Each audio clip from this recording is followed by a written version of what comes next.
This is the SML Podcast.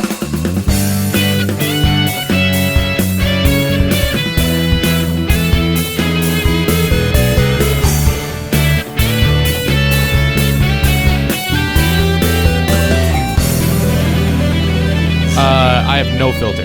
You don't. Not at all. No filter. But anyway, what's up, everyone? Filter? Who needs a fucking filter? Exactly. Precisely. That's how you start. What is up, everyone? This is Joe Cam. I'm Chris. This is the SML Podcast, number 72, I think. 70-something. How the hell have we done this many? Persistence. And nothing better to do. Boredom. Yes. Anyway, very special guest on the show today. Someone who's actually, important and worthwhile in the world. We've had some of those. Like one or two. But today we have someone who was on TV. That I wasn't on TV. I can tell you that. Me neither. I mean, unless you're counting, 6 o'clock news, I think I was on TV once. I think my elementary school got selected to do, Good Morning, America, when... Oh, yeah, that's a thing. Anyway, special guest, would you like to introduce yourself? Tell us who you are, what the hell you do, and why we are lucky enough to have you on the show? Okay, well, my name is Kayla LaFrance, and I was on Season 2 of TBS's King of the Nerd, and I went on to win the whole thing, so I am the king. No need to bow. Don't worry about that. I'm sitting down, so I'm not going to... It's difficult to bow when you're sitting. Well, I had back surgery. I have an excuse. Yeah, that works too. And, that's, I guess that's why I am here today, to maybe talk a little bit about that and talk about all things nerdy, because I love getting down and dirty with things nerdy. And, that would be me. So now, you're king of the nerds, not queen of the nerds? Semantics, who cares? Okay. I'm okay with being called king or queen, whatever, Actually, I do believe Queen Elizabeth, when the first, originally went by King Elizabeth because she felt it gave her more power. So you're just compensating. How do you know I drive a truck? It was just a lucky guess. That's all. No, I am not butthurt when somebody calls me a king. It's no big deal. Okay. Well, do you have any other members of your court? Do you have a jester of the nerds and royal taste tester of the nerds? Well, I do joke around a little bit with Xander that because I'm the king of the nerds that he could be my queen. Oh, I get that one. And definitely, if anyone was going to be the jester, it would go to Brian, but easily. Those two are definitely some of my best buds from the show. Queen of the nerd. That's fantastic. Well, you could. You got to have a full courtship, right? So that would work. That's going to be the next season. Yeah. They're not just going to have the king of the nerds. They're going to have you could be the royal chauffeur of the nerds. Well, you guys saw the 7th episode. I don't know if I would trust any of those nerds to be the driver other than me. True. But he mentioned another season. Wasn't it just announced that a 3rd season is coming? That is correct. We got funding and we got the green light to go ahead and film Season 3. Just earlier this week, they put a cap on casting, and so right now they're looking at all the applicants and trying to find the top nerds. Nice. I screwed up already. I could have been a part of it, and I missed it. I don't know if you would have won King of the Nerds. I don't know if I would have won, but I definitely would have been a fun contestant. You would have. That would have been kind of insane to watch. I did audition for, I think it was The Real World when I was younger. I don't want to say when I was younger. I'm 25. So back in the day, a couple of years ago. Me. Yeah. When I was your age, I was on the Real World. I wanted to be on Road Rules because I wanted to travel in an RV. We didn't have a DVR. We had a VCR. That tapes and... A couple years ago, I had some friends. I was living in Nashville, and they came through Nashville to do a Real World, and it's probably been a good 4 years or so. And my friends we all wanted to go just to see what it was all about and what it was like. And so we all went and stood in line and did one of those little interview powwow things for real world. I mean, none of us were serious. We just wanted to know what it was like. Yeah, it's a life experience. You just kind of want to know. That's kind of like that's kind of how I am with, like, you know, I would totally audition for, like, how was your audition process for that show? I had a very unique experience getting onto the show because I had originally found out about the show even before they had been picked up by a network. And this was season 1, and I went through the process. I submitted all the stuff, and I was asked to come down to LA for the final selection for season 1. About 5 or 6 days later, I got a phone call and I was offered an internship at NASA Ames. So I very respectfully declined to be on King of the Nerds season 1. And so then when season 2 came about, they asked if I was still interested, and I went ahead and went with it. So I kind of went through the process twice, and it was definitely a 2-year process before I found out I was going to be on the show. Nice.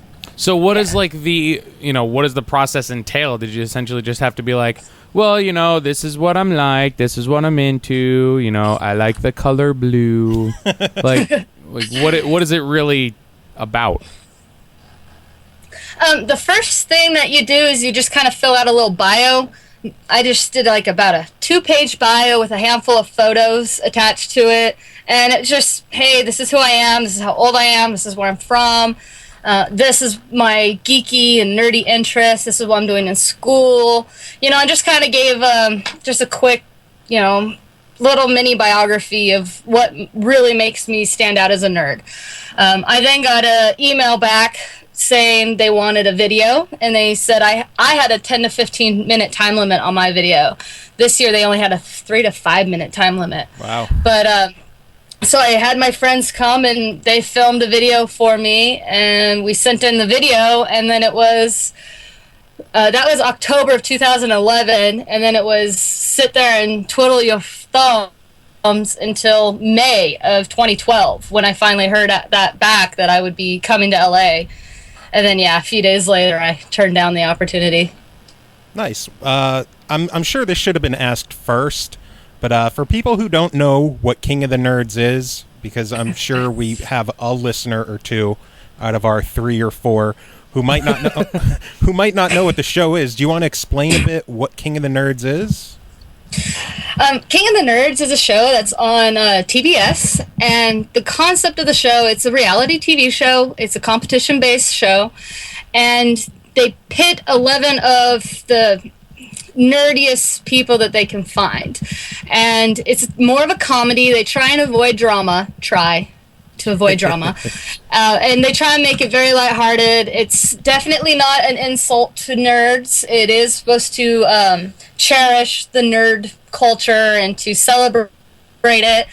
It's directed by Curtis Armstrong and Robert Carradine, who were they were Booger and Louis Skolnick on Revenge of the Nerds. Oh. And so it very much embraces the positives of the nerd community. See, and that's honestly, like, I'm going to be completely honest with you. I did not watch the show at all, but it was because I thought that they were going to be making fun of it. Like, I thought the whole premise of the show was like, oh yeah, look how fucking nerdy these people are. Haha, this is hysterical. like, and I'm like, I'm not about that, so I'm not going to watch it. Don't get us wrong. There are definitely some, like, over the top nerdy people on the show. Oh, dude, hey, I understand. I understand. Some who are, like, nerdy in the bad way. Yeah, like, you know, like the ones that, like, won't stop asking you questions when you're in line to get into a booth at, like, PAX or something like that. Or, they're like, the oh my god, what do you think you're going to be talking about? Like, this is going to be the greatest thing ever. Eyes and I think you know better than us what kind of horrible people were on the show. No comment. Only imagine. Let's not incriminate anybody, Joe.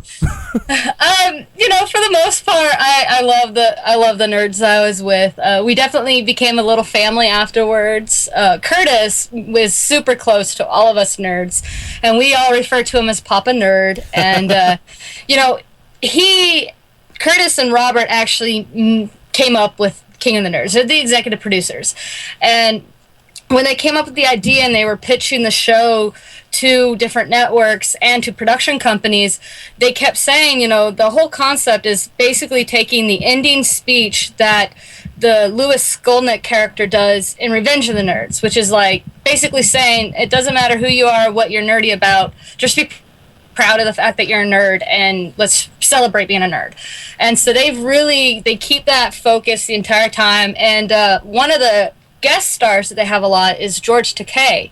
And George Takei, and when they asked him to come onto the show for season 1, he would only do it if it was guaranteed that the show was not making fun of nerds, because he owes his career to nerds. Yeah. And so I love his Twitter feed. Oh my gosh, I know. I'm just saying his Twitter feed is fantastic. Well, just the man in general is fantastic. I've had a few opportunities to meet him throughout my con-going career, and I've met his husband, Brad. And those two are just a hoot. I love them both dearly. They're really amazing guys. Very cool. Yeah, I mean, with the people that I've, met and come in contact with through doing the podcast and going to conventions and all this other kind of stuff, like, yeah, I feel so much more comfortable and proud to say that I'm into nerdy stuff, because I mean, given my other profession, being in so close to music and stuff like that, you get made fun of for it a ton, but I'm just like, man, you know what, fuck off, man. I don't care if I'm gonna sit at home and play Diablo for hours and hours and hours and hours and hours of my day. That's what I want to do, and that's how I enjoy it, so fuck off. Just gotta enjoy your life. Live yeah. how you're happy. For 7 years, I worked at an ice rink in Nashville, Tennessee, and I was many times the only girl that worked there. Felt like I lived there. I was playing hockey, I was reffing, I would do everything I could, and everyone knew I was the rocket scientist. I was the kid working on their thesis while I was working at an ice rink. And so everyone knew I was nerdy. I had the NASA hockey jerseys, and I would sit there and yell Klingon war things at them and stuff, and it just became kind of, it was patronizing at times, but sometimes it was also really fun to go up to one of the refs who just had a stupid call and be like, look, dude, that was not rocket science, I should know. So you're right. I mean, it's definitely, in this day and age, it's a lot easier to be comfortable being a nerd and being in your own skin as a nerd. It's definitely not easy still in high school and junior high to be the nerd. Oh yeah. But once you get past that, it becomes so much easier to be it, and the way technology is and how big cons are and the con scene, it's becoming more mainstream in a way to be nerdy. That. And it's like, whatever, you go do your thing. And being a hardcore sports fanatic, I also like to point out that really there's no difference. There is no difference. There really isn't. There's no difference between me going into a Predators hockey game. I have to wear the right outfit, the right shoes, the right hairdo. I'm not superstitious, but it's just, you have to do it. And let's be honest, fantasy football is just D&D for jocks. It's straight up. I've played D&D. I've enjoyed D&D. I can't get into fantasy football. It doesn't do anything for me. I've done it 2 years because I was invited by my friend Pappy twice to fantasy football. The first year, I should have won the entire season, but when I swapped my kicker out the one time, it didn't take it. And if I did, I would have won that match and then also won the championship. But I went from pretty much should have won the season. The next year, I was absolute bottom. So that was a nice little turnaround. But both years, my team were the Jizzly Tit Flaps. Because I was trying to think of the dumbest name possible. So Jizzly Tit Flaps. That might be my new favorite name ever. I think any time that I have to use an alias, Jizzly Tit Flaps is now going to be. I was originally thinking that I could have gone with Twat Flaps or something like that, but that would have made sense. Tit Flaps make no sense. Yeah, they're if they had wings or something. Yeah. I don't know. Flying tits. I don't know. It could be a thing. That could be a thing. And that could be your logo. Just like boobs with wings. Flying titty. Yeah. We'll name that our episode this week, Jizzly Tit Flaps. Jizzly Tit. No one will know what the please fuck. don't. Okay. Please do. We have to keep it somewhat respectable for the guests. I don't want to be associated with that. Jizzly Tit Flaps. Maybe that's just what I'm going to call you from now on. Me? Jizzly Nice. Tit Flaps. Nice. Joesley Tit Flaps.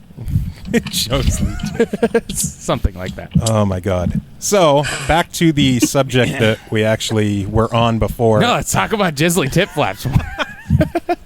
With this show, I'm sure people ask this about all reality shows, but like, how much of it is real and authentic, and how much of it is kind of like scripted, or the producers are like, hey, maybe we could get a little argument started here, or is it all pretty much what we saw was what happened? What you see is what happens. The only time that we were kind of maybe scripted was when Curtis and Bobby were announcing a new challenge. We'd have to run out the door maybe 3 or 4 different times so they could get the different camera angles. But other than that, like, it really is just pure out. The drama that you saw was a drama that was there. Or maybe even less of what actually was there. They might cut back some there, and they might change where a comment is. Like, I thought I made that comment about this, but other than that, like, they don't do a lot of editing. They really show us, or you guys, who our personalities are and our characters are, and so no, other reality shows I can't vouch for, but I can vouch for King of the Nerds that they do try and keep it as authentic as possible. And anybody that watched the show who are my friends, like, they got a kick out of it because they all were sitting there going, yeah, that's Kayla. I mean, if anything, I didn't react as strongly as I normally would have because I knew I had cameras in my face. Yeah. So I mean, that's probably more like a subconscious kind of thing. Yeah. Like, you're not going into it thinking like, oh, well, I'm going to tone myself down a little bit. It just kind of happens because you're just like, well, there's a lot of shit going on. Like, no, based on what you've said and how everything is authentic, I would normally ask if Zach's friends laughed at how he acted on the show, but I'm going to guess he doesn't really have any friends. That's harsh. Me and my wife watch that show every week, and every week we're like, Jesus Christ, I fucking hate this guy. Can they please get rid of him? That's not nice, Joe. He was like the asshole of the season. Well, you gotta like have this one, psycho asshole, right? You gotta have one. It's a TV show, Joe. They gotta have one. Yeah, they gotta have. They gotta have one. Keep those ratings up. But it's a TV show. Come on. I'm still sad Mary Beth went home as early as she did. I thought she was cute. Yeah, Mary Kate's Kate. awesome. Sorry, my bad. Yes, that's all right. No, that was the only thing that I think personally myself is, especially when we had some aggressive actions towards us from like Zach. My normal reaction, being someone who is a hockey player, my normal reaction usually is to maybe be a little bit more aggressive back and stand up. Check them into a wall or something. Well, there's a no touching clause. I didn't want to get disqualified. And the other thing is, when I wanted to get a little frustrated and I felt my temper building, I'd just think to myself, look, employers are watching. You need to get hired. Don't do anything stupid. So, see, I want to do something stupid. No, I don't. Every week you do stupid. I just want to do stupid things. Yeah. During the run of the show, I went back to Nashville to hang out with my friends and stuff because I'd moved away recently. And while I was down there, every single one of the guys I play hockey with who've been watching the show, like every single one of them is, why haven't you killed Zach yet? Why haven't you? Because they know, like, I don't, especially on the ice, I didn't put up with any shit. Like, I just kind of have a ponytail doesn't mean I'm not going to kick your ass. Like, and I had to behave. Well, I give you all the credit in the world for being as behaved as possible with Zach, because if I could strangle someone through a TV set, I think we would have done that multiple times. I always made sure, like, my team. I always had somebody on my team in between me and him. Like, seriously. But So I'm guessing for the most part, everyone was friends behind the scenes. oh yeah, and also the cast and crew. They don't get a lot of credit. The people that you don't see, the cameramen that you don't see. We refer to them as the invisible friends because they technically aren't supposed to interact with you, but when you're sitting there with them staring at you 10 and 12 hours a day, it's almost impossible not to like have little jokes or something, and they would make faces behind the camera and stuff at us. They're breaking the fourth wall or whatever. Yeah. What was that? Breaking the fourth wall or whatever. Oh yeah, the fourth wall. And all those people just were amazing. The nerd handlers who made sure we got to point A to point B and made sure we were Nerd fed. handlers. Yeah, normally they're referred to as talent handlers, but on our show they call them nerd handlers. Nerd wranglers. And the directors and everyone, they're just amazing people. Like, I've almost missed not seeing those guys every day because the caliber of people I worked with were so fantastic, and it was quite an amazing experience. I want to say, considering I don't have any of the places locally around me, I want to say how jealous I am that you guys got to have Little Caesars like all the time on the show. Seriously, it's like an hour to the closest one here, and I love Little Caesars. You get it every single time you come up my way to do the podcast. Because we don't Nice. have one here in Danville or anywhere nearby. Yeah. Well, you I guys enjoyed having recorded those out in California? Is that where you recorded at? Or where it was taped? Yeah, we were in. Actually, yeah, I think I can say that where it was. We were at a school called Occidental, which is in Eagle Rock, which is right outside of LA, like a suburb of LA. Oh, that's cool. I'm really jelly because I wanna go out to California like really, really bad. Did you really say jelly? That's because I feel jelly. Oh my god. Like I'm like jiggly and full of sugar and grapes I hate you. because I want to go to California. No, because you said jelly. But Are you totes jelly? I am totes magoats jelly. So do you have any kind of fun behind the scenes stories? Like stuff that never made it to TV or just...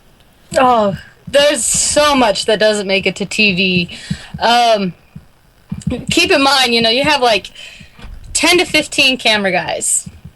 Individual cameras following everybody around. You have cameras recording us 24 hours a day, 6 days a week. They just sit there in your bedroom while you're sleeping, staring at you, recording? Do they read you bedtime stories? From about midnight to 8 a.m., they have just overhead cameras. And they're actually like the nighttime cameras, too, that do an infrared. So if we decided to have like a powwow and start talking strategy in the middle of the night in our PJs, they can record it and use it if they needed to. So you are recorded at every moment, and you have a mic pack on. So you're sitting there, you go to the bathroom or something, you got a mic pack on, and the audio guys know what you're doing, and it's so it can be a little invasive when you think about it, and it's definitely a different feeling. But then you start realizing that you can have fun with the audio guys and start like whispering things into the microphone to make them giggle when they're supposed to be quiet and serious. And so it can go both ways. And it's always fun when you just magically, like, you run out of Mountain Dew or something and you just kind of whisper into your mic, and next thing you know, there's Mountain Dew just arriving on scene from behind the scenes. Nice. Because they're listening to you at every moment, and it's pretty fun experience. So you don't see hardly anything. You only get 45 minutes an episode. 41 to 43, actually. Yeah, after Yeah. commercials Out of and hours stuff. and Yeah. hours and hours. God, there was so much, like, during the very finale when the teams were separate and everyone who was on Jack's side was helping Jack and I was working with my team, Katie just magically decided she didn't want to do much anymore, and they built a fort in the rec room. And so I'm sitting here like out of my mind, stressed, like I don't know what I'm about to do. I'm hours away from this big God knows what, because we had no clue what we were getting ourselves into. And my team is playing in a fort. I think What at one point I nerds. looked at one of the cameras and I was like, I feel like a lamb being led to the slaughter, Oh my and they're playing in a fort. Hey, it's a thing. You gotta, distract yourself somehow, right? Yeah. Oh yeah, I ended up in the fort. Yeah, why wouldn't you? I was just about to say, like, Fort. not. You gotta go in the fort. I can't remember the last time I built a fort. Did anyone attack the fort? I think actually I ended up being the one that did. Oh, sweet. You like But Godzilla stomped through it. And just no, I think I threw a Nerf ball in the middle of it and made it collapse. Yeah, But- I loved watching all the Nerf fights on the show. Oh, and you barely see any of them. There was one or two that, like, story producers and camera guys got involved with. Oh, God. Maybe I shouldn't say that one. But, no, it was... Yeah, there was always a lot of fun. And, Xander and I had a little almost hissy fit together against each other during the robot dodgeball. They made our team look like we were so perfectly melded together, but Xander and I were constantly butting heads because he was so creative and so wanting to make everything so pretty, and I'm looking at his designs going, Xander, I only have this much to build with. I can't build with that. And we lost probably 4 hours of our build time to just arguing and having to completely start over again. And jeez. the only difference was it was like a high school project for us, where even though there's the conflict of it, the conflict, we were dealing with it like mature adults. Yeah. We didn't need suckers and to be talked down. So, It's very true. yeah. But that's just, I guess that's one of the things, is there's just, they don't show a lot of the building. And I know that's been, the volcano that we built, like inside the volcano was like this 3-part contraption that when you pulled the string, one thing dropped into another thing, which then got heavy enough that it fell into the third chemical before it would react. And you see none of that. You just see this pretty painted thing in the end. And So like this Rube Goldberg-esque kind of. yeah. That's awesome. Yeah. I'm a It- sucker. yeah. I am a sucker for Rube Goldberg machines. Oh, yeah, I love I've watching actually those.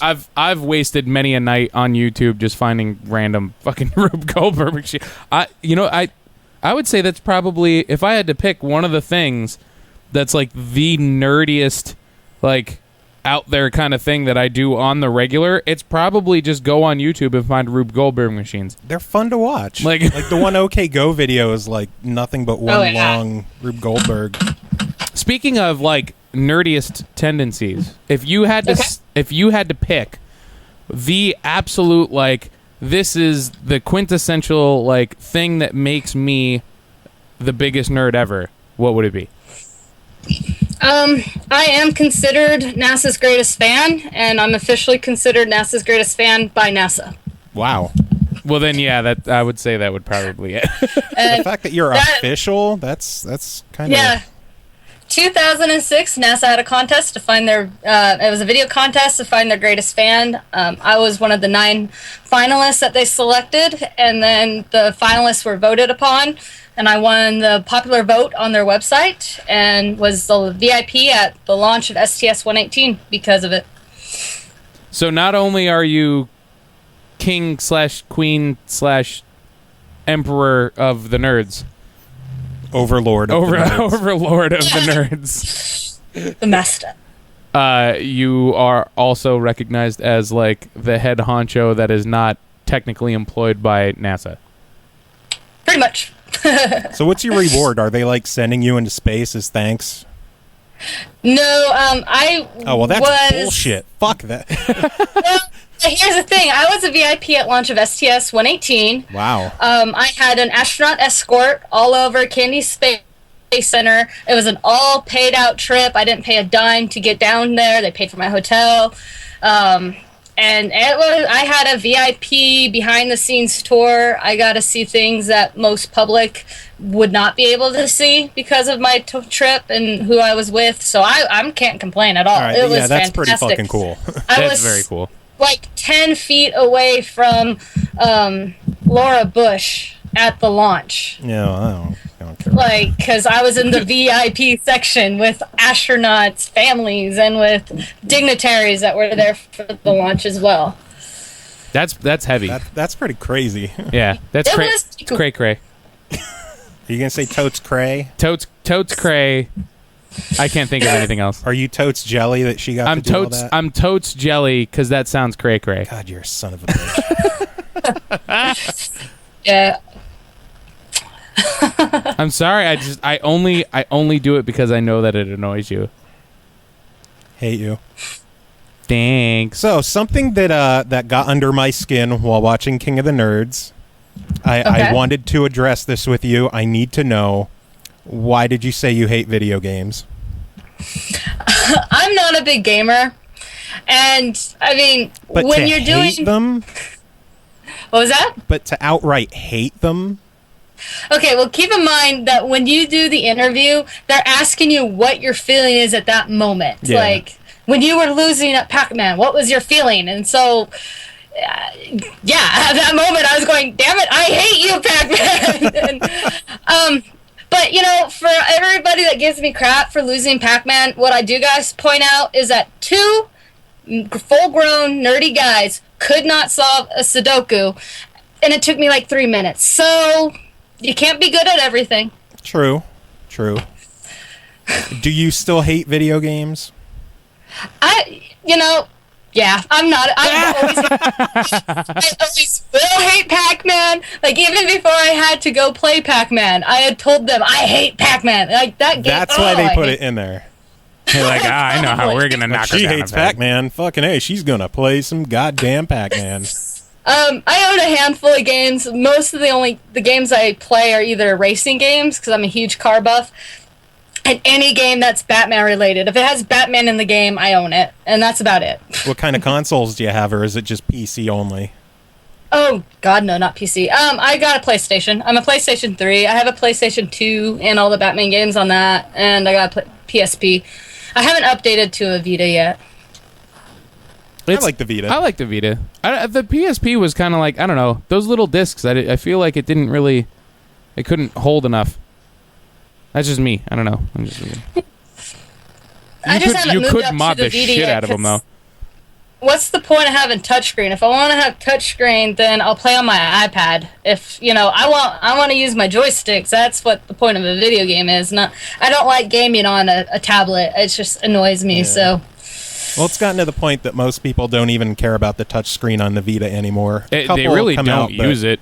Yeah, a lot of games don't even bother with it. I will say... I know when it came out, they're really pushing to try and make it a part of it. I'm like, what's the point? Yeah. I will say, if you're a racing fan, I know you talk PlayStation, but I would definitely look into the Forza series on Xbox. So good. Forza 5 is a fucking blast. Especially because you actually enjoy vehicles. Yeah. Like they're very in tune with the Top Gear guys. Like they do shit for it all the time. And I've played plenty of racing games. By far, Forza the shit. Yeah, and the Auto Vista mode where you can actually get in the car and look around. It's pretty crazy. Yeah, they do stuff. a full detailed interior, like everything of the car. It's crazy. Gran Turismo isn't too bad though either. The reaction, the control, especially if you have the steering wheel for it. Well, yeah, it's very simulator oriented. That's how Forza is as well. Yeah. Well, I think general public has pretty much given that Forza is over Gran Turismo now. At this point, yes. Because Gran Turismo games are taking so long to come out in between, and Gran Turismo 6 was just a gigantic letdown. Yeah, it was a little upsetting. I haven't updated yet. I'm still on 5. But between Forza 5 that came out at the Xbone launch and Forza Horizon 2 coming out this fall, if you're big into racing games, I'd definitely look into either getting an Xbox One or finding someone with it and testing them out, because I think they'd be right up your alley. one of the racing games that I really enjoy is the Burnout games. Oh, they're so much fun. Yes. Fuck yes. Oh, like, especially Road Rage. Oh God, I love Road Rage my mode. God. The whole purpose is just to go beat everyone off the road and crash them. Yes. I mean, the graphics are the best, and the cars are these knockoff varieties, but it's so much fun in pursuit mode when you're trying to chase down the cop cars and stuff. Yeah. Did you have Burnout Paradise on the PS3? I do got Burnout Paradise, and I got all the Burnout games for the PlayStation Portable. Then we gotta swap PlayStation tags and play some fucking Paradise. Dude, Paradise I is so love good. Paradise. So okay, good. yeah, we'll do that off air. Well, yeah, of course. We don't want you to get bombarded by like 3 friend requests. Well, no, if she's going to tweet about the show, we might actually get listeners this week. That's for sure. We'll see. I got the entire nerd army on my side that I'm going to send your way. We're ready. We're not ready, but we're ready. We're eager. We're ready. To us. We're willing. We're not prepared, but we're ready. We got that bump when we got onto bleedingcool.com, and now we're going to get the nerd bump this week. And now Nice. we're gonna get the baby bump next week. Are you pregnant, Chris? Maybe. That I don't explains know. a few things. I did have a Chinese food baby earlier today. Shut the fuck. I love Chinese food. I can't help it. It's like the only food I have left by being vegan. It's all I got. That's your own fucking fault. I can't eat most Chinese food because of MSG. Yeah. Yep, that'll do it. Yep. I can't help it. I really enjoy my Chinese food. Then Jordan makes me eat so much freaking Mexican food that I'm surprised I even have a stomach left. Ridiculous. Man. So I know earlier you said that they got the green light for season 3. Are you going to be involved with season 3 since you know about it, or are you just looking on as a fan? Oh, I'm definitely going to be doing it as a fan and as a supporter of Curtis because he supports all of us nerds so much. I haven't heard yet, but I mean, they did kill Celeste during episode 1, so maybe they'll have me killed somehow during episode 1. But right now, as far as I know, I will not be involved at all, other than just being a big cheerleader to help support the season 3 nerds and help make the nerd family grow. Well, I know midway through season 2, the one challenge, what like you pull the stick and the marbles fall. What was that game? Kerplunk. Yeah, I know the zombies in the bottom there were all people from season 1, so maybe we'll see something like that for season 2 members in season 3. It's hard to say. The one thing about season 1 that season 2 does not have is the fact that season 1, about half of those nerds all live within an hour drive of LA. That'll do it. And so it's called cheap. True. The rest, except for Xander, the rest of us live, I'm probably the next closest, and I'm in Washington State. Everyone else is Midwest or East Coast, and that's a lot of airline tickets and a lot of hotel rooms. And True. I am not sure if they're going to pony up the money to do something like that. You know, I don't know. We'll just have to wait. Obviously depends on what their budget is. So Yeah. I mean, it's difficult to tell when you're just starting doing stuff. So Yeah. I So understand. if they bring in nerds, you know, it might just be the season 1 guys again because they're all in the area, you know. Well, they'd have to fly you in. You're the friggin' reigning king. Yeah, I mean That'd be bullshit if they didn't, really. yeah. If anybody's gonna go, I would assume it would have to be you. At Hard to least, say. yeah. You know, it's hard to say what they have planned right now. I know of nothing, so. Or maybe she does, but she can't tell us. She can't say anything. Like I said, let's not incriminate anybody I know. because we're good at that. We are. We have had people say some crazy shit on the show before. Hey, Rock Band 4 was confirmed how many times on our podcast now? That was confirmed by us, though. So I don't think that's official. Shh. They don't know that. They don't. Nobody's gonna go back and listen to every episode. No one's gonna go back and listen to any episode. I don't. I'm on them, and I won't do it. That's so much content. I don't it's like not the even hosts. funny. They're assholes. Yeah. Jesus Christ. They have some good guests on sometime though. It's only good when the guests are on. Yeah. And then they just like ignor the guest for like 5-10 And they minutes. just talk and then between themselves, Yeah, and like fucking the guest is ridiculous. just sitting there snickering at them, and just Man, how are they still doing this? I don't know. I don't know. I don't get it. Yeah. So enough about our shitty show. Exactly. So I've got a question for you. All right, bring Even it though on. I've already had like a bajillion questions already. If you were to be a part of season 3 and you had to come up with a challenge for the next wave of potential kings, I can't say it plural. The potential Kingses. king of the Ex-nerds. nerd. What do you have you ever thought of any kind of things that you would want them to do? The only thing I could think of, I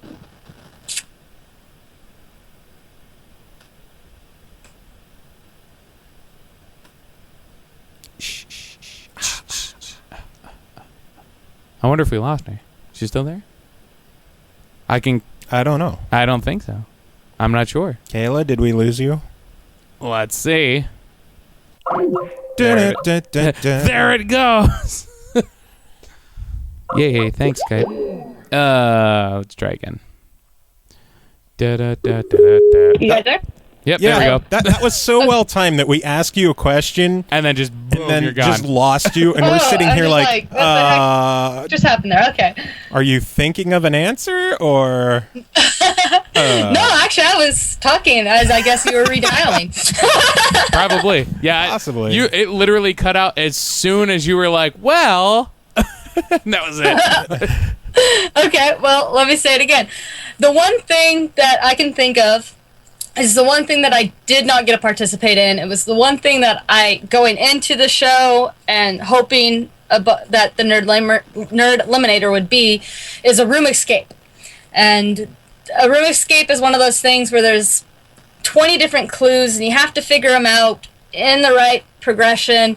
So like the picture on the wall has the clues that tell you how to unlock the safe, which gives you the coin, which you use to do the screw. And it's just this huge series of following and going along this logical theme to try and get out of the room. And that's that would kind of be what really I cool. going into it, I wanted to do something like that. I was disappointed when I never got to do that because how cool would tell that be? Curtis, season 3, make that shit happen.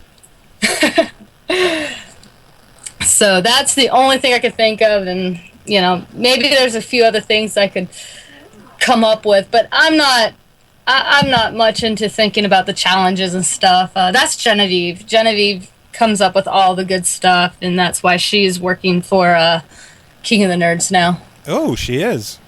She is. It was announced last year. She is one of the challenge producers. She comes up with challenges for the nerds. So she came up with Robot Dodgeball was one of the challenges that she threw at us nerds last year, and she's working on the ones for this year. And I can only imagine some of the stuff coming out of her mind right now. That's pretty awesome.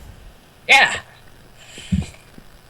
I'm so totally distracted by what you have on your TV right now, Oh Joe. God, we have the Summer Games Done Quick Twitch stream going on where they just like race through a bunch of classic or newer games, raising money for Doctors Without Borders, and they're doing a race between two players playing Octodad, which is just it's like Goat Simulator and how fucking weird it is. Like the hyper physics, like, but not physics related kind of thing.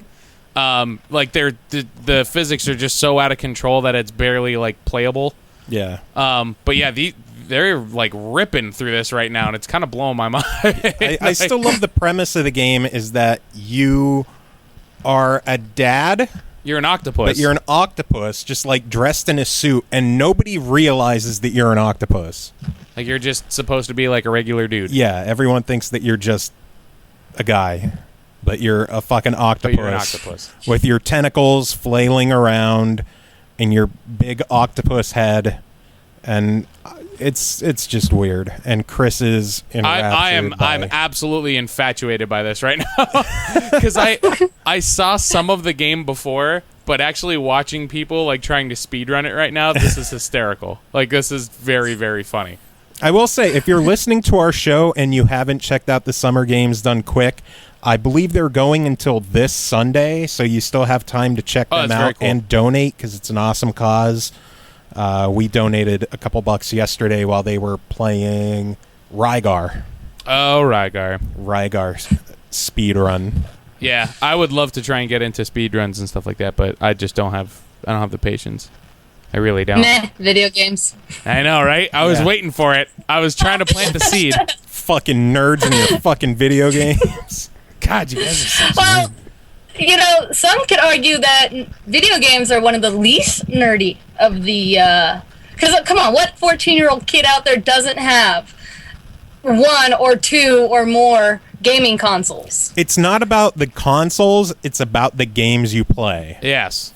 I mean, if you're Gears of playing War Madden and Halo and Call of Duty, that's not nerdy. But if you're sitting down playing shit like Guitaru Man, or you know, if you're like watching Mr. people, Mosquito, if you're watching people speed run Octodad, like that's pretty bad, Joe. That's along the nerdy line. Joe, we might have hit a new low. Why? Because speed runs of Octodad. I don't know. I think this is fucking fantastic. I don't know. Our episode last week was pretty low. Well, that's because E3, man. Like, yeah. So speaking of E3, let's segue. Have you ever been to any kind of like big conventions like E3 or that's slightly gaming related, even though you're not like, because they do like they have some cosplay elements and stuff like that, and like have you ever been to any of the bigger like conventions in that in that sense? Well, if I remember correctly, E3 is industry invite only, so I don't think that one's really open to the public. Yeah. But I go to Dragon Con. I'm a big... I've been going to Dragon Con for years. That is my con of choice. I also go to ones in Nashville, like Geek Media Expo. I go to a lot of the Star Trek creation events. And... but Dragon Con's my big one, and I do cosplay. I have a fully weaponized Batgirl. I don't take her out a lot anymore now that cons are really getting uptight about having real metal on your suits. But, you know, all the rules are like you have to have foam swords. I feel it takes away from the craft. Oh, it's absolutely. Like, I'm not doing it... I'm not dressing up just to dress up. I'm dressing up because I want to make this legitimate. So, like, my Batgirl that I have, I carry a 22-inch asp with me. It's an expandable baton, and I got licensed to use it. Nice. I can carry it legally. Wow. I have SWAT breaking and raking tactical gloves that have the PVC piping inside the knuckles and stuff. Like, these are all legitimate. Everything I have is... sanctioned either police or security guard wear, and it's all part of my costume. And anymore, like, I just get in trouble or you'd have to piece tie it, and it's like, well, then what's the point of dressing up in a functional Batgirl costume? Is that what the picture of your Skype thing is? Because I'm looking, because I see this baton like kind of like across your forearm, and I'm like, yeah, that could do some damage. Like, it can. But most states have laws, and the laws say that California might be one of the exceptions, and New York. But most states say that they're only illegal with intent. And I'm not going to...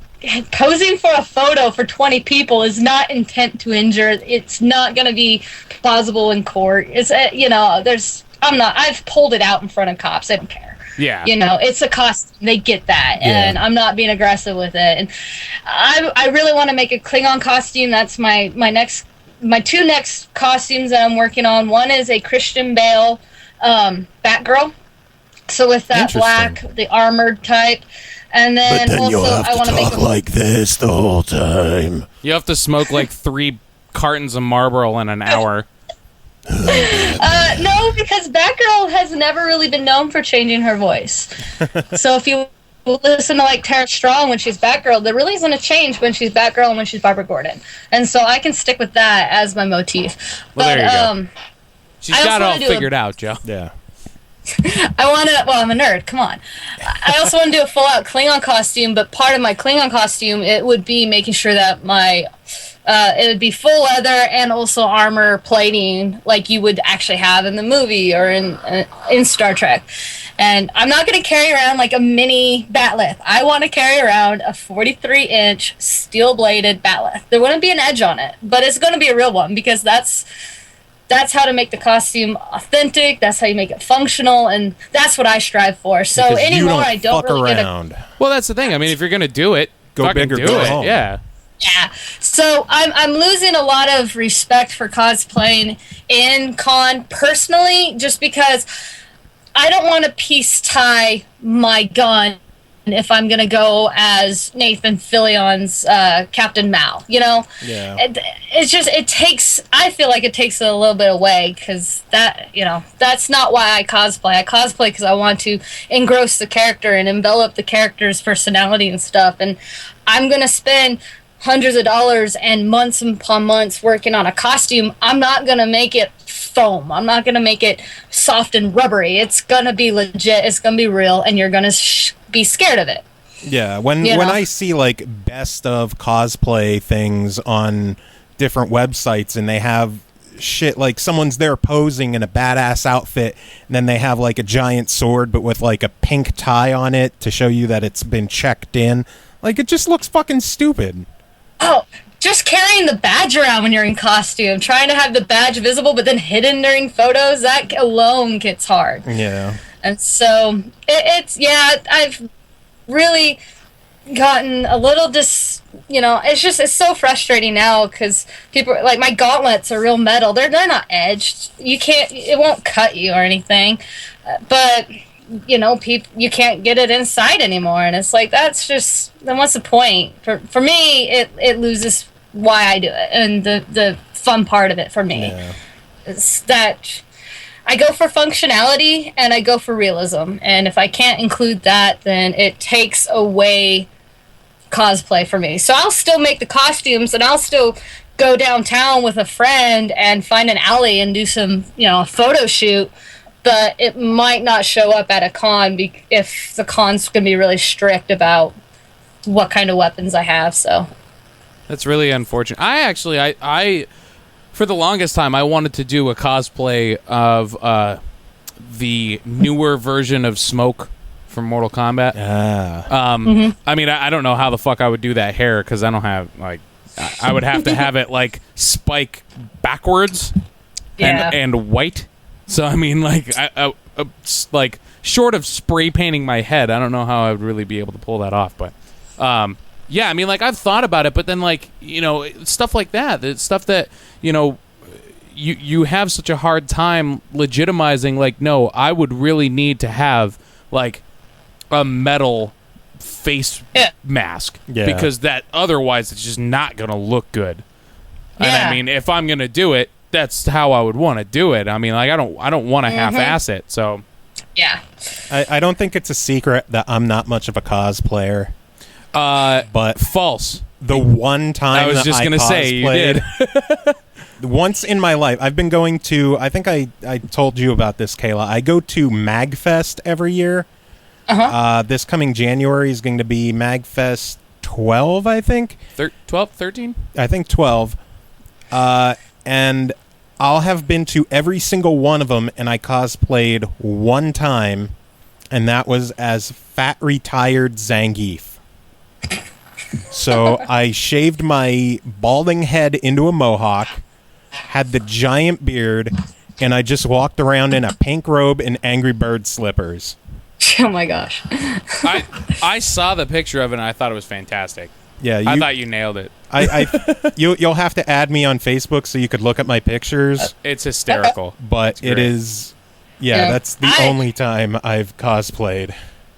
I love cosplay, which is kind of a misunderstanding because a lot of people think I'm not into cosplay because I sat out the LARPing challenge.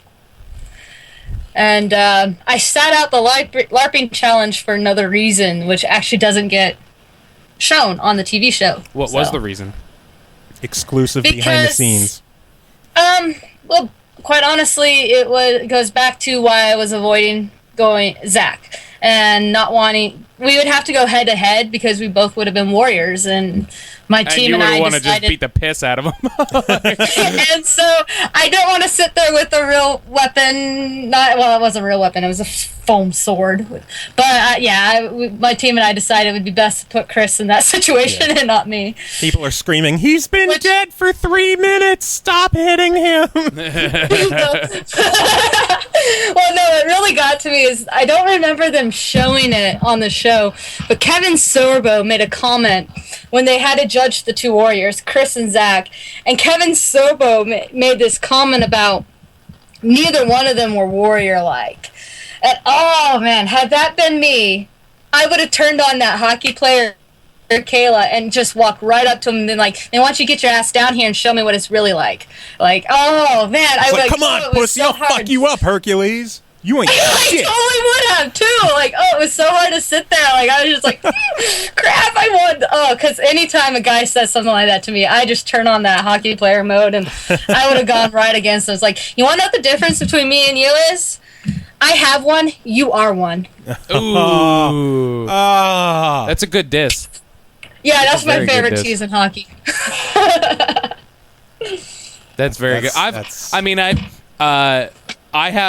I'm down a guy because I had testicular cancer. I like to joke about it in such that if someone doesn't like quote unquote man up and do something, I'll be like, man, I only have one testicle and I still have more balls than you. Nice. Yeah, I make comments about, well, it's funny that my balls are made of titanium. What are yours made out of? And I don't have any.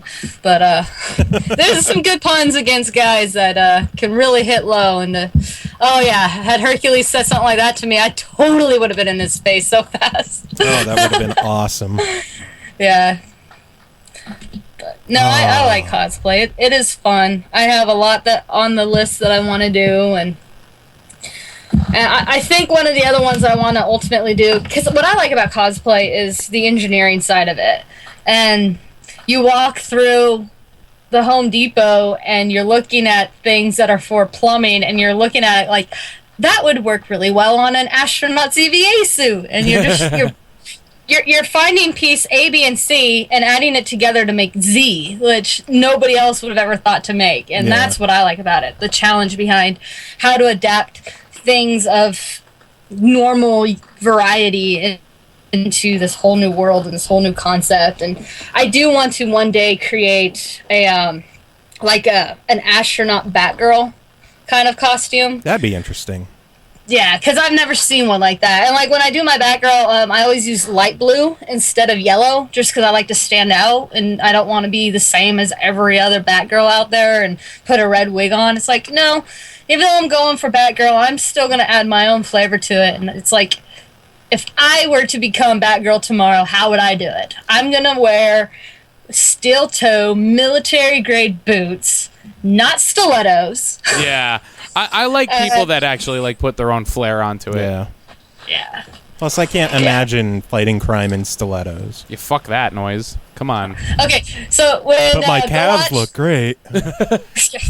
It makes my butt look gorgeous. I play hockey. All you have to do is skate 12 hours a week, and you'll get to do it. Nice. And you don't need to wear stilettos.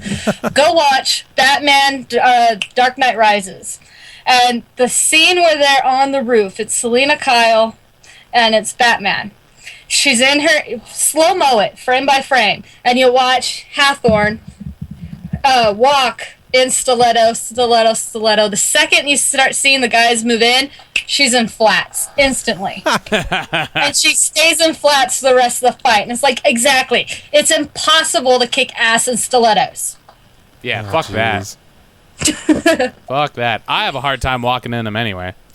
I have a hard time finding them in my size. Well, I don't want to go down this road anymore. But I tell every guest we have on, if you haven't been to MagFest, you need to get to MagFest. It's so much fun. Yeah, it will blow away any other con or convention you've gone to. Words. You've they never are. been to Dragon Con. No, but we've had people go to PAX and then come to MagFest, and then they're like, PAX is "Yeah, overrated. I could see why MagFest, people go to MagFest." MagFest is literally just like a giant party. It is. Dragon Con. You come down to Dragon Con with me this year, and I'll show you guys a real con. You come to MagFest in January, and we'll show you a fucking party. We will show you. We won't show you a ridiculous convention. We'll show you a fucking party. Huge party. Where is Dragon Con? It's in Atlanta every year.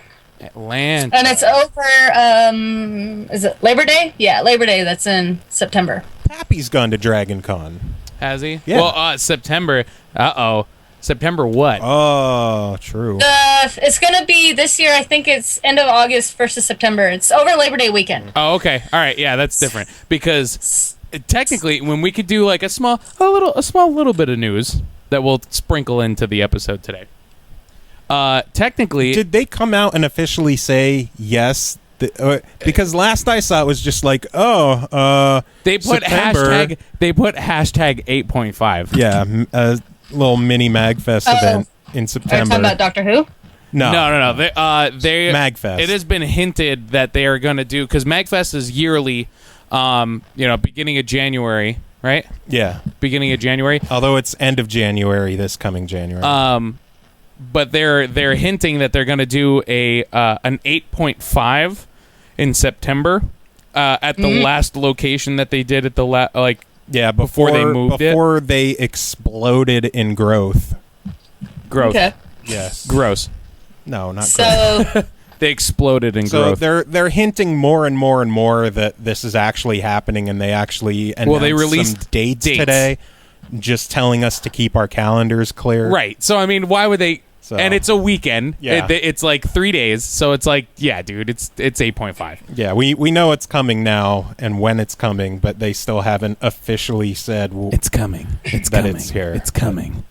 It's coming. I'm coming. well, they got a lot of competition if they're going to do it that weekend because, like, you got Dragon Con going on about the same time, and you also have PAX the same weekend as Dragon Con.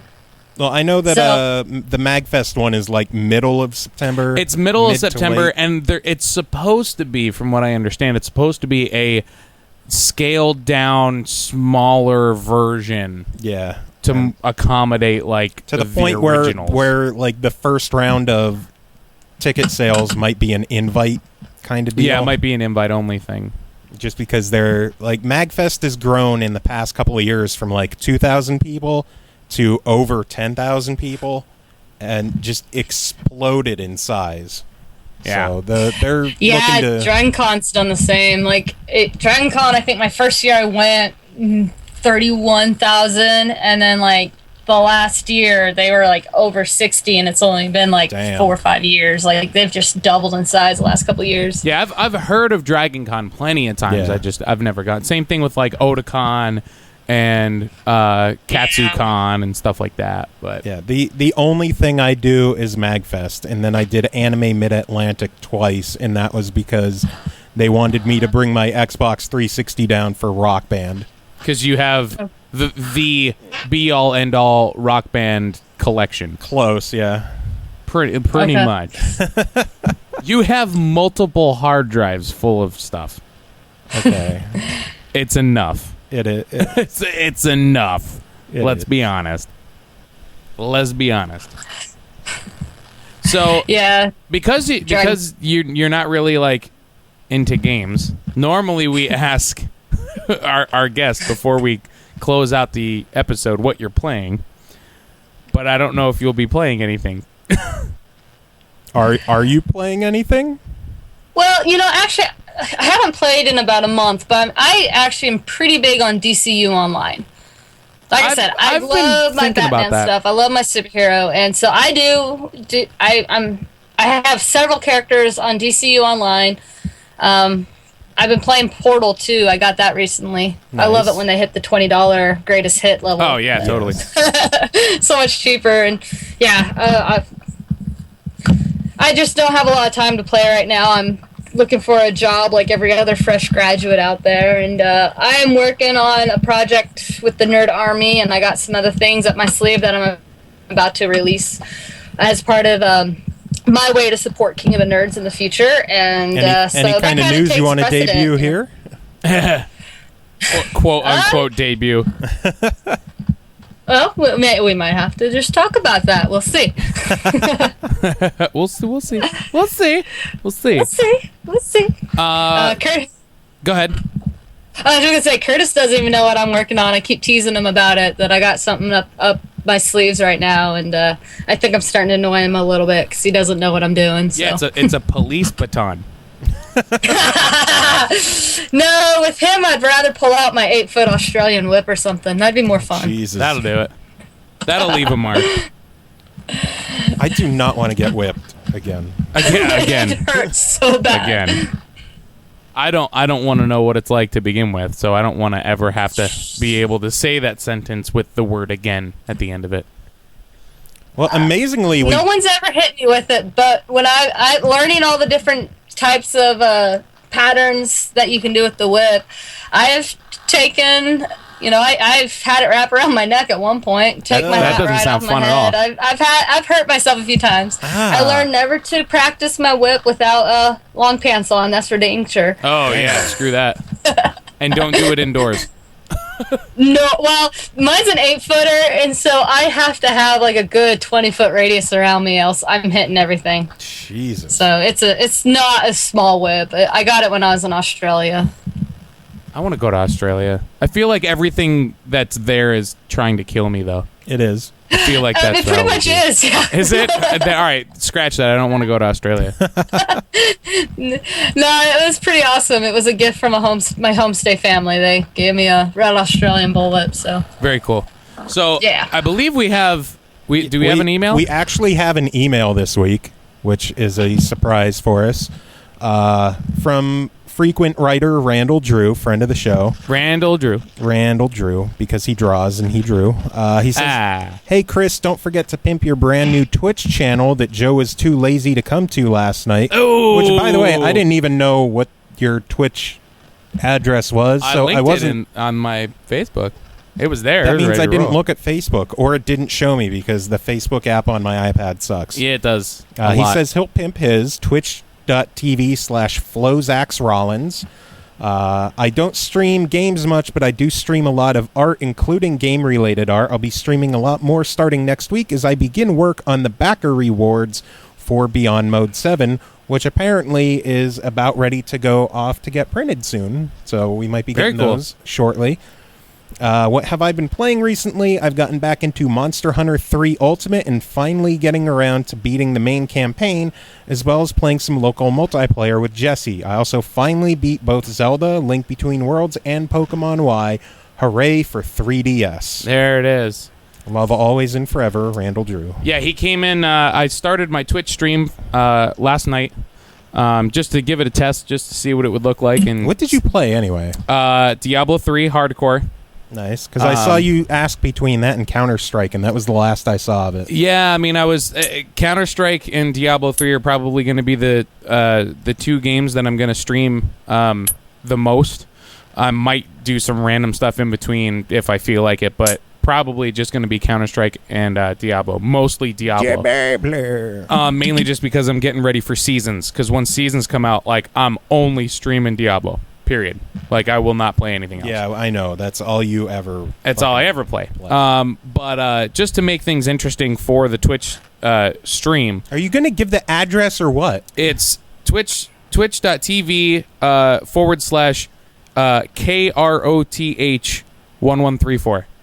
Very inventive. So Croth, the name that I use for the video game remix project, and 1134, what you put into a calculator and then turn upside down for it to say hell. So, yeah. Croth 1134, hardcore Diablo. Maybe I'll die on stream and lose all of my progress. So it should be fun. Okay. Yep. So, Joe, what have you been playing? Not much, really. Just after the whole back surgery, I haven't fired up much. I tried that, the Zombie Driver Ultimate HD, Yeah, that looks whatever cool. it was. That was fun. I feel bad saying this, but I've still been playing a lot of Angry Birds Epic. You on the son iPad. of a bitch. It's hard to sit down and really concentrate on playing a game when your back is as fucking sore as mine is. Well, find because something I have other than Angry screws Birds. drilled into my spine now. Find something other than Angry Birds. But after someone on I don't know who, because it didn't come with a name or a gift card or anything, Oh, yeah, this. fucking sent me El Chavo cart for Xbox 360. I might have to fire that up and see if it's as stupid as I thought it would be. I wanna see that before I'm like done packing stuff up and getting ready to drive home. fucking 'Cause, El like, Chavo cart. that looks absolutely hysterically a terror kart bad. racing game based off of some Spanish cartoon series that I like. The first language in the instruction manual is Is Spanish. Yeah. It's fantastic. I'm excited. I think it's So- going to be terror bad. I don't know what I've gotten myself into, but I guess that's what happens when you jokingly add that game to your Amazon wish list and then say, hey, my friends have been asking, so if you want to get anything as a get well present to me, here's my Amazon wish list. And they and just went someone to town. did it. That's funny. Yeah, I mean, for myself, I've just been playing some Diablo. I You I playing borrowed Diablo? I know, right? What the fuck? I borrowed Super Mario 3D Land World thing for the Wii U off of Joe. I booted it up once and played it for like an hour, but I'm going to be playing it.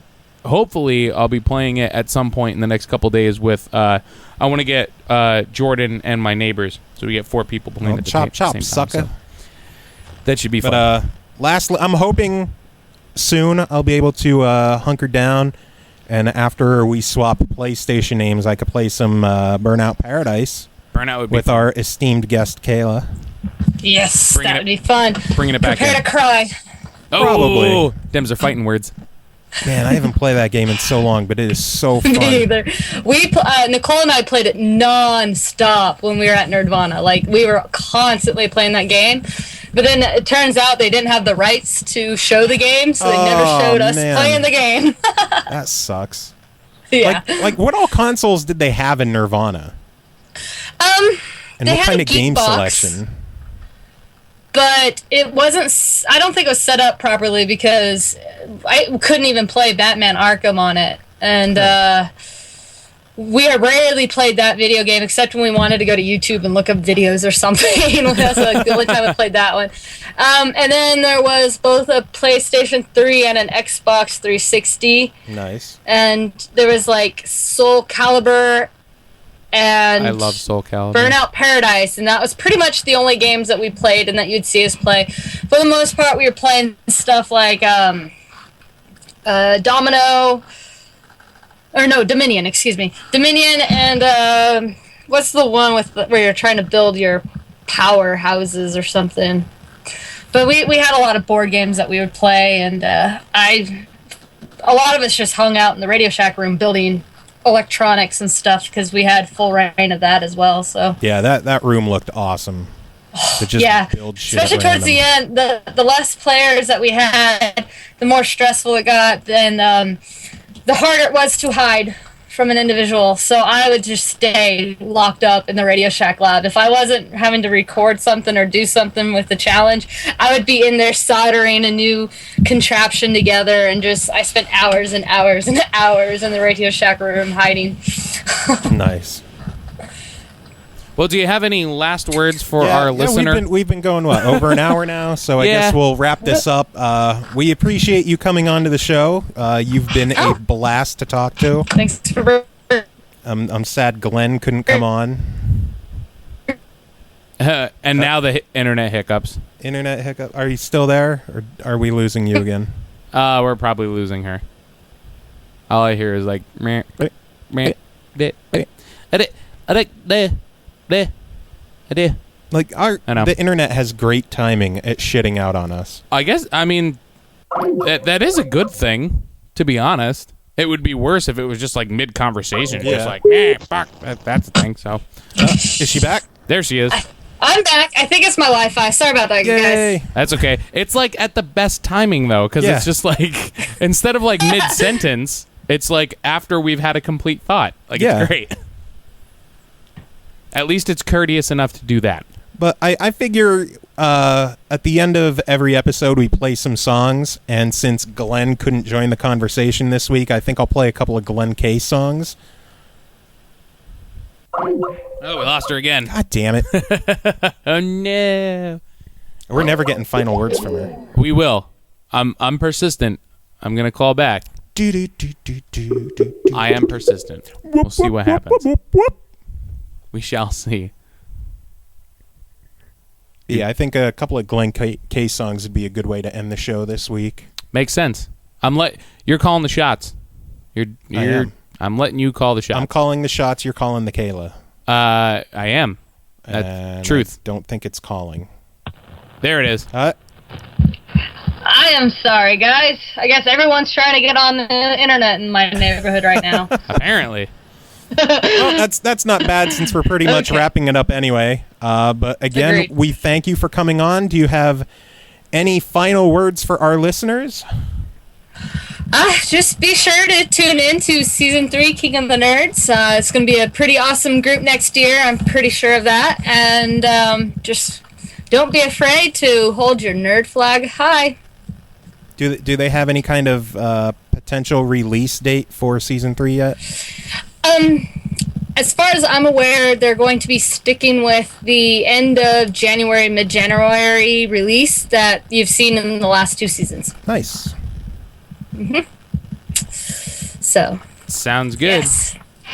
Awesome. So Well, we're thanks for gonna having play me, guys. some Glenn stuff? Yeah, we're gonna play some Glenn since he couldn't join us on the show. We'll listen to Awesome. some of his music instead. All right. It's like So- he's here in spirit. Yeah. Do you have a message for Glenn? No, he's going through a lot with his knee right now. I'm going to be nice. Oh, what happened to his knee? You know, he works with me, and I don't want to give him too much crap because he's a good guy, and I tortured him during all the King of the Nerds stuff, so that's pretty. I'll be nice. See, this is the perfect time to give him shit, though. It really is. Plus, it gives us a nice, solid ending to go right into a song. It's like, great. fuck Perfect. you, Glenn. Music. I can't say that to Glenn. He's such a nice guy. I'm sorry. I can say it to you though if you want me to. That's perfect. Like, thanks for having me on your show. Now, fuck off. So. I'm ready. Thanks for Yeah, having me, guys. give it to us. Give it to us. We can take it. I think we might have lost her again. Oh, no. Yeah, we did. Fuck you, Skype.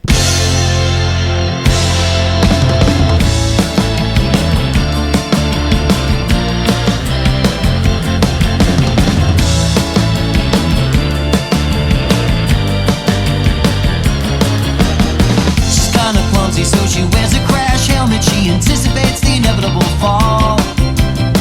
And she's so numb from all the previous disasters, it's a wonder she feels anything at all. And I can understand why empty promises and make her put a finger in the throat to her.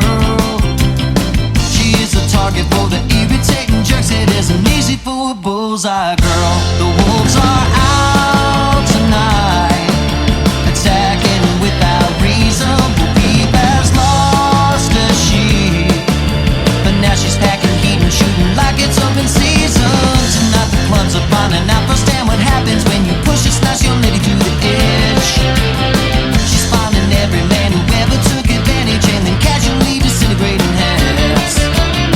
The boys that play the games with hearts are quickly learning that they never should have tried to play with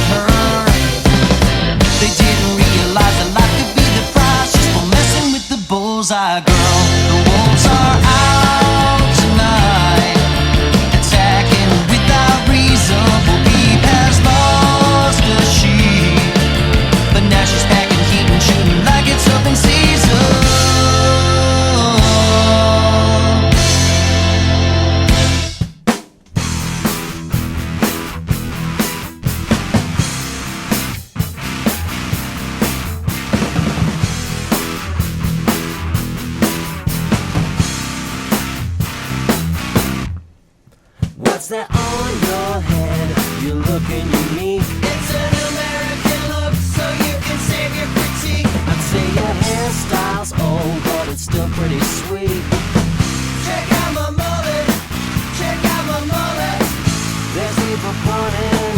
There's people laughing, but honestly you probably knew that it would happen.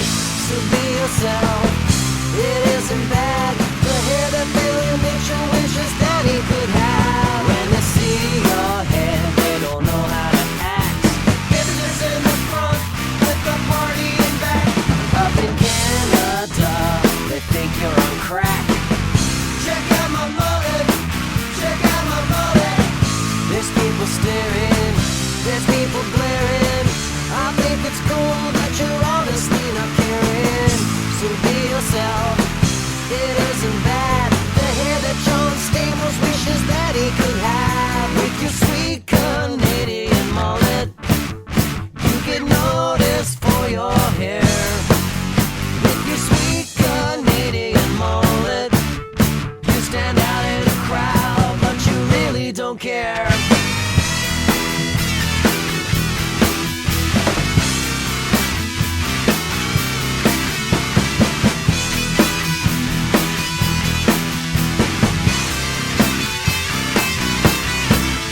When your hair grows out, it's big and it's bald. If your mullet had teeth, then it could swallow your skull. You could bring the look back where it wasn't so old.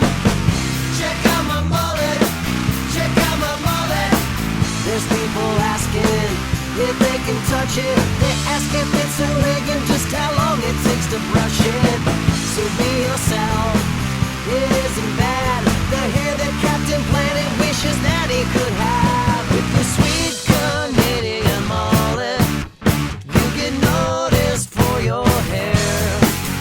With your sweet Canadian mullet, you stand out in a crowd, but you really don't care. With your sweet Canadian mullet, you get noticed for your hair. With your sweet Canadian mullet, you stand out in a crowd, but you really don't care. You really don't care. You really don't care. You really don't care.